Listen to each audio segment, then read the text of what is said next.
الله تعالی ډېر وسایل راکړي دي، ډېر سشته دهایي په سادهګۍ سره خپل پیغام په خپله به خلکو ته ورسوم چې د سره ګاډي ډېر دي، د سره مال ډېر دی، د سره شو ډېر، د سره ګاډ ډېر دي. نه بس چې څه یم دغه یم، هم په دغه شکل کې ورته ځان پیش کوم او که په دغه شکل کې زه ورته اکسپټیبل یم او انشاءالله موزون ورته ښکارم نو هم ماته به وکړه. بالله من الشیطان الرجیم، بسم الله الرحمن الرحیم. زما نوم عنایت الله خان دی، زه د هزاري کلي اوسېدونکی یم. ریټایر استاد یم، سینیر سبجیکټ سپیشلیست پوسټ نه ریټایر شوی یم او اوس د عوامي خدمت په رښتوني نیت باندې مخې ته راوتی یم. زما انتخابي نښه ګاړی ده، کوم ته چې د لاسو ګاړی یا دستي ګړی ویلی کېږي دا زما انتخابي نشان دی. دوران ملازمت ما بار بار دا محسوس کړې وه چې څومره پولیټیکل پارټیانې دي یا سیاسي خلک دي، هغه چې کوم ووایي هغه بیا کوي نه. نو یعنی د کرپشن په حواله یې که په نورو حوالو یې که د میرټ په حواله یې بیا هغه فرایض خپل پوره کولی نه شي.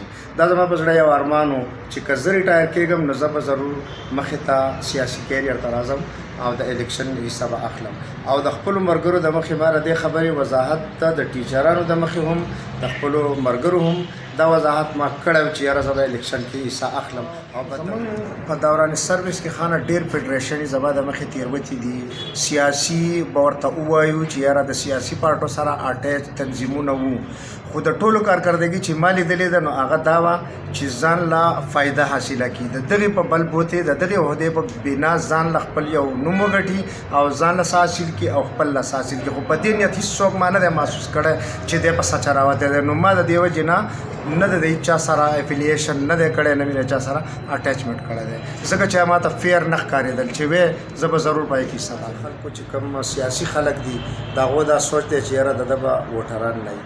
نو د الله تعالی په ډېره مهربانۍ سره زما خپل خاندان، زما ډېر ښه دوستان، د دې نه علاوه زما د خپل علاقې ټول خلک کوم چې د ټول تحصیلي کابل خلک هم زما خپل خلک دی.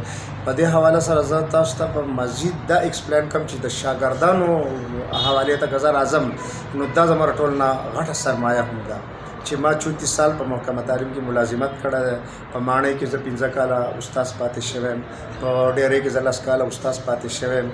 د دې نه علاوه په سینیر سبجیکټ سپیشلیست او سبجیکټ سپیشلیست پوسټونو په مختلفو سکولونو کې پاتې شوی یم. دا زما لویه سرمایه ده چې دا زما شاګردان دي او زه امید لرم چې دوی به هم ما سپورټ کوي. د دې نه علاوه په استادان چې زموږ کوم ټیچر برادري ده هغه هم زما ډېر ښه دوستان، ښه مطلب ما پیژني او د هغو نه هم زما امید دی او زما به انشاءالله هغه ووټران وي.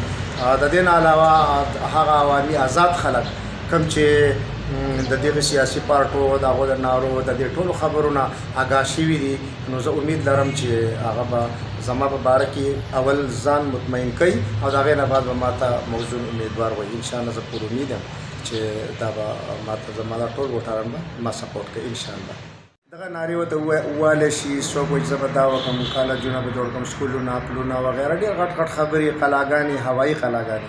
زه هېڅکله هم داسې نه کوم. زه به تاسو ته مختصر دا ووایم چې زما په دایره اختیار کې څه وو چې د هغې زه په دیانتدارۍ سره استعمال وکړم، د هغې زه په دیانتدارۍ سره یعنې د هغې خرچ وکړم، که هغه مالیاتي امور دي او که هغه نور انتظامي امور دي او که هغه د میرټ په بنیاد کوم داسې څه چې زما په اختیار کې چې هغه په مکمل میرټ او په انصاف سره زه هغه سر ته ورسوم. او زه یو مثال قایم کړم چې یاره په دنیا ته ثابته شي، زما د حلقې خلکو ته ثابت شي، زما د تحصیل خلکو ته ثابت شي چې ما په دیانتدارۍ سره څومره سر ته ورسول. نو انشاءالله زه د دې ثابتولو به کوشش کوم.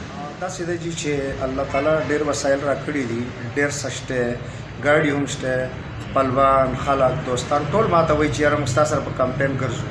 خو ما ټولو ته دا وینا ده چې انتهایي په سادهګۍ سره خپل پیغام په خپله به خلکو ته ورسوم او امید لرم چې زما دا پیغام به په هغو ډېر ښه اثر وکړي، ډېر په سادهګۍ سره او په تصنع او په بناوټ. بالکل دا نه غواړم چې خلک خپل ساده عوام دوکه کم او هغه ماله په هغې ووټ راواچوي چې د سره ګاډي ډېر دي، د سره مال ډېر دی، د سره شو ډېر، د سره ګاډ ډېر دي. نه بس چې څه یم دغه یم، هم په دغه شکل کې ورته ځان پیش کوم او که په دغه شکل کې زه ورته اکسپټیبل یم او انشاءالله موزون ورته ښکارم نو هم ماته به وکړه.